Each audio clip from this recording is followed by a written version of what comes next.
How's it going, pre-PA family? Anthony Goth here, back this week with a true insider video.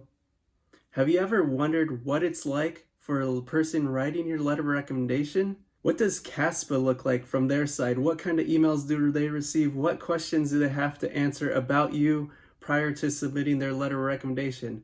Well, in this video, I'm going to take you behind the scenes, uncharted territory. No one's ever exposed this to you before, so let's get to it.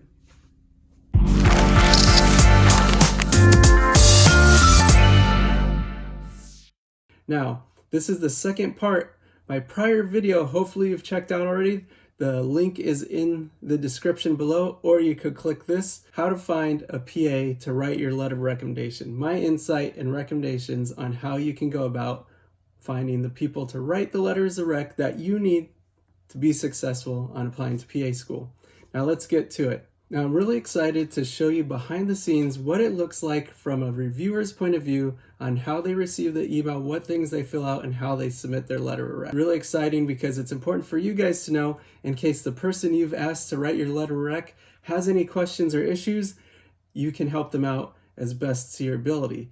If you like this video and want to see more like it, make sure you like and subscribe to my channel. Comment below and it gives me some insight on what type of material you like to learn about while applying to PA school. So now let's get to it. So the first thing they're going to do is you want to make sure that you have the proper email address for this person, because CASPA is going to submit everything via email. If you have the incorrect address, it's going to just make things harder. Also, once you've asked that person, make sure you send them a resume and a cover letter explaining your goals and motivations for becoming a PA. It makes writing your letter of recommendation that much easier. So we're going to go into my email and it comes up under CASPA info. And the thing that's important to tell the person writing your letter is to check their email as soon as you send it to them. Reach out to them, say, hey, I sent you the email, you should be receiving it soon. And if they don't, the first thing they should do is check their spam folder, especially like Gmail, or if they're using a work email that's got stronger filters, it might get sent to the spam folder. So make sure you verify that they receive the email. Once they get the email, they're going to open it up and it's going to have their name and it's going to say which person requested the letter of recommendation. It will also list the deadline to submit, and the deadline to submit is something that you've put in, or it will default to the earliest deadline for the program you're applying to, and that's listed here. Now, pro insider tip, make sure you give your person that's writing your letter of rec 6 weeks minimum to write your letter, and tell them their due date is 2 weeks before you actually need it. So with that deadline in mind, that way, if you come across that deadline and they say, oh, I completely forgot, I've been so busy, sorry, you don't freak out because you're hurting for time. You still have a little 2-week buffer. So make sure you think of that. Now, what's going to happen is they're going to get access to the Evaluator portal. There's 2 different links here they could go to. And so we'll just click on that. And because I've written letters for people in the past, I already have a username and password. So if it's their first time, it's pretty self-explanatory how they create an account. I'm going to log in. And what's going to happen is right here, I have no requests because I just don't have any requests at this time. I've completed them all. So the person that is going to write yours will have the info right here. But what I'm going to do is go to some completed ones, and you're going to see it's going to have the name, your email address, it's going to say it's CASPA. It's going to have a list of all the programs they're applying to. So something to keep in mind, make sure the person writing your letter of recommendation does not write it specifically to one program. As you can see, this person's applying to multiple programs. There's no need for me to keep it specific to one program. I need to write it generic to show her great abilities and qualities that makes her the best possible PA for these various programs.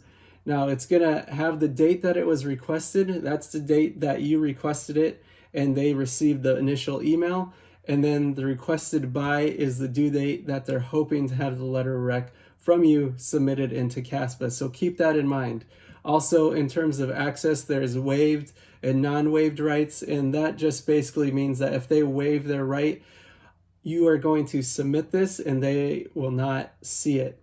So as a PA evaluator, I'm going to submit it, and the person that requested the letter will not be able to visualize it in CASPA. Now, usually some of the people writing your letters will probably relay it back to you to make sure that they're writing about the right things and the correct terminology about you specifically. So that's what that means. Now, because I've completed this one in the past, it's not going to let me go through all the traditional drop downs, but we're going to look at the PDF, and what it's going to have your info and your ID number. It's going to have who your evaluator is, their title, occupation, their work location and email, their contact information here, and the date completed. And these are the real key things here. They're going to basically ask, how long have you known the applicant? How well do you know the applicant? In what capacity do you know the applicant? And there's going to be drop downs for each of these questions. So basically 0 to 3, 3 to 5, 5 to, there's going to have a drop down. Same thing for knowing them very well, just knowing them in passing, cordially, things like that. So it goes through the whole gamut. And then in what capacity it has, internship, job shadowing, it has a colleague, coworker, employer, employee, volunteer. It just goes through the whole gamut. So pretty much whatever capacity that person knows you, it's going to have a drop down choice for them here. Then it goes into reference ratings, and it has different characteristic traits that they want to know about this person. And so they are going to be able to say, good or excellent. Hopefully the person that is writing your letter of recommendation is going to put good and excellent for the majority of things, pretty much everything. I've heard rumors from PA programs that if they get one where it's just 5s across the board, they kind of just take it with a grain of salt and don't believe it. So that's something to consider. Now we come down to the important part where it has recommendation concerning admission. There's going to be a couple choices here. I do not recommend this applicant. I recommend this applicant, and I highly recommend this applicant. So that's the highest level there, highly recommend. Then they're going to upload a PDF copy or a Word document of their letter of recommendation. Now, I would recommend what's probably the most professional way about going about it is if the person could have it typed out on their office letterhead and signed, and then you scan it and upload it as a PDF. That's probably going to hold more weight to the programs than someone just typing it in, almost like typing in an email and then submitting it.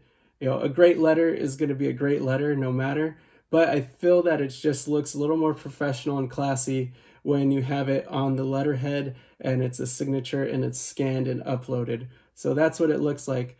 This is pretty quick and easy for the evaluator side of things. You receive the email, open the email, answer some questions about the person, upload your letter of recommendation, and submit. Once that person submits, you are going to receive confirmation that the letter was submitted. Also, the person that submitted the letter is going to receive a confirmation that the letter was submitted and received correctly. After that happens, it's time to sit back and relax and wait for those interview invites to roll through. I know it's going to happen for you. All right, I'm Anthony Gauthier for your journey to PA school. And if you like this video, make sure you hit like and subscribe to this channel. Each week, I'm going to provide you new insight and information on how to make you a stronger applicant on applying to PA school. Keep working hard, keep being amazing, and I can't wait till the day to call you a fellow PA.